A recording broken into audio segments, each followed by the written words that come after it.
Hey guys! So today I'm going to be reading a paper that I wrote, I want to say a little over a year ago, possibly.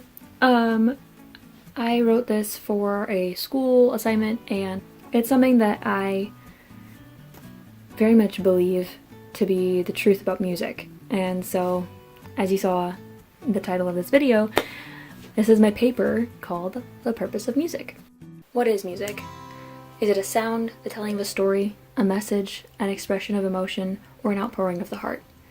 The answer is yes, it is these things. It's putting every one of them into an instrument, your voice, or both.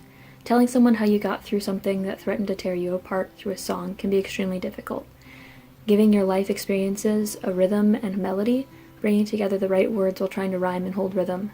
It's a beautiful struggle in itself. It can push you to frustration, or it can be relief from your problems.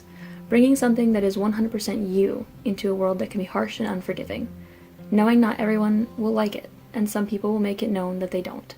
Shows bravery, confidence, and the will to carry on despite the negative opinions of those around you. Maybe you're like me, and you gain your drive and your will to create from the positive, encouraging reviews you receive from friends and family.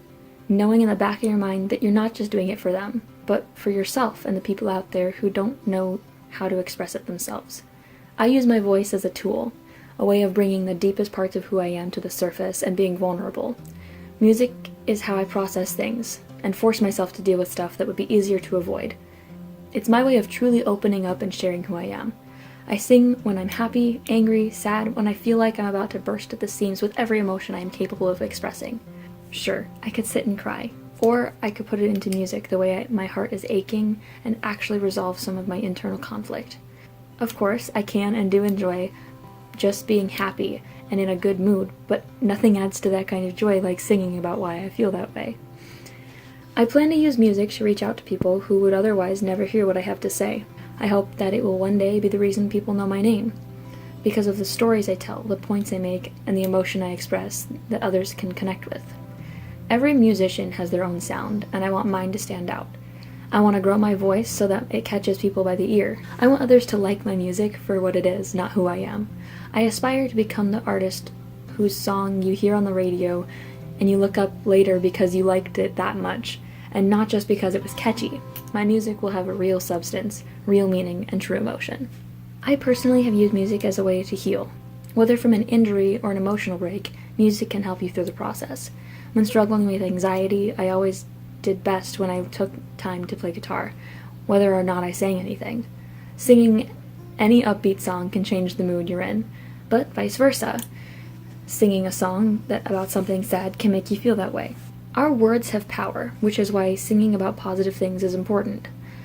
To go along with that, it's perfectly fine to sing about whatever you feel, but making sure not to dwell there for too long is a good idea.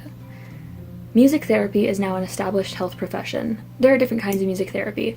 I, as an amateur musician, could go into a hospital or old folks' home and play for them, and we could consider that music therapy. Then there is also the professional side of things, where they use it to help people with dementia, autism, asthma, improving sleep patterns in infants, and reducing pain for hospitalized patients. In fact, we now have the American Music Therapy Association, which advances awareness of the benefits of music therapy services in our world today. Just like how words have power, so does music. Whether or not there are lyrics, it gives you this sense of power knowing that it could change the mood of a room. The right combination of chords and timing can inspire creativity and help you think more clearly. It's a gift given to us to create for ourselves and for others. And like I said before, what is music? Well, before I wrote this, I hadn't looked up the dictionary definition. But if you look it up, the dictionary definition of music is vocal or instrumental sounds, or both, combined in such a way as to produce beauty of form, harmony, and expression of emotion. So that's what I wrote for a paper. My mom just gave me the assignment. She's like, all right, write a paper about music. And I was like, well, what do you want me to write about music? There are a lot of different avenues to use for that. I was just like, what's the purpose of it? Like, what do we use it for? And this is what came out. This is what I ended up writing. It took me like 4 hours to write this because I wanted to get it to be what it is. And You know, you have your rough drafts and rough drafts and rough drafts, and then you have the final product. Well, this is something that I'm just so passionate about that I had to write it and rewrite it so many different times.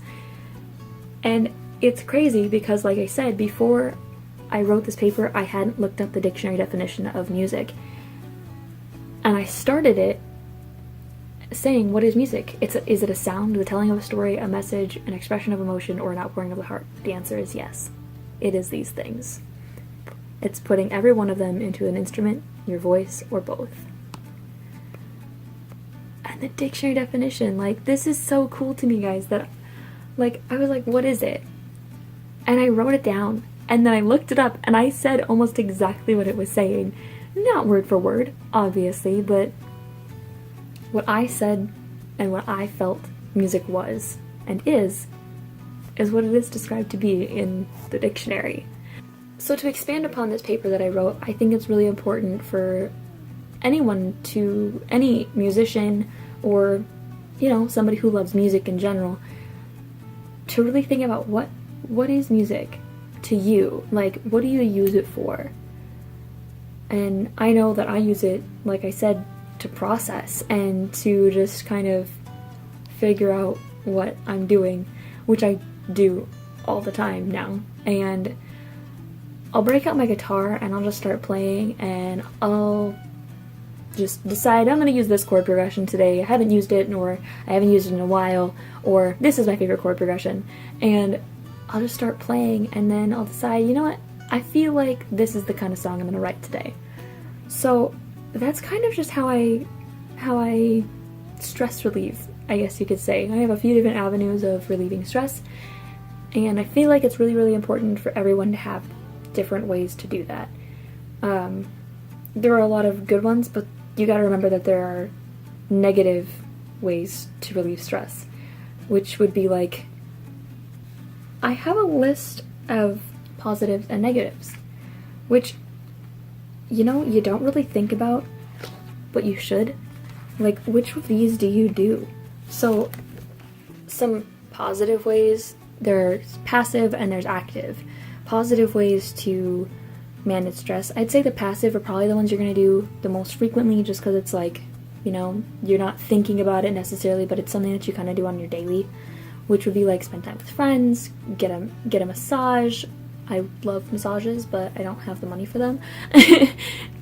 Enjoying the fresh air and being outdoors. If you live in Minnesota, you can't really do that all winter long because our state hates us and tries to kill us. So, okay, you know, in the summer it's trying to boil you to death, and in the winter it's trying to freeze you to death. So, like, that's just kind of how Minnesota works. Watch a funny and lighthearted TV show or movie, which I think all of us can do that, right? You can watch a movie. Ain't nothing wrong with that. Take a shower or bath, play a game or do a puzzle, knitting, sewing, art, photography, music, reading, and writing. The ones that I do almost everything on that list, and that list is just, you know, those are things that all of us can do. I spend time with friends. I love being outside. I love going for walks. I love watching movies and TV shows with my family. It's something that we do all the time. And art, photography, music, reading, and writing. I do all of those things. All of them. I sketch. I love doing photography. Like, if I'm by myself and I go out somewhere, I love taking pictures. It is fun. I'm not the best at it. If you look at my Instagram, if there's a picture that I took, I'll hashtag not a photographer. Like, that's what I'll do. So hashtag not a photographer. Music, as you know, is a huge part of what I do with my stress, is like how to deal with it. But writing, I love writing. Music, stories. I'm working on like 2 different books right now. I love writing. Fiction's my thing. But then there are the negative ones. Negative ways, we'll go with the passive because the other one is, it can, you know, it's really heavy. So negative ways to deal with stress would be isolation, not eating, sleeping all the time, avoidance, and self-blame. I have dealt with all of those things, guys. All of them. And I know a lot of you are probably dealing with that too. Music isn't on that list. It's not. Music is really, really important because even if you have it just playing in the background while you're studying and you have it down low enough that the lyrics aren't distracting you, which for me is definitely always the problem. I get really distracted by lyrics because I love singing along. But having it playing in the background, find an album or a playlist that is just positive and good. Make a playlist. Spotify, iTunes, whatever. Make a positive playlist.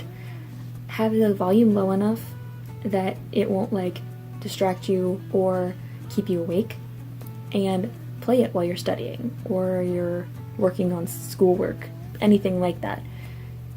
And as you're falling asleep, have it set on a timer so your phone isn't going all night long. This is what I do, and if I have positive music playing, I wake up feeling so much better. I wake up feeling refreshed because as you're sleeping, if this is what's playing, it's just getting your subconscious. And I can't tell you how much it has helped me. Also, another thing I do is I take song lyrics that like hit me and I write them on a post-it note and I stick them right over there, right at the head of my bed, because they hit me for a reason, you know? They're catching me at that moment in time for a purpose. So that's the purpose of music. Thank you guys so much for watching this week's video. I really, really appreciate it. I hope you liked it. I hope you got something from it. I will be posting again next week, hopefully on time again, back to my schedule. Anyway, thank you so much for watching this week's video. Don't forget to like, comment, and subscribe, and I'll see you guys next week.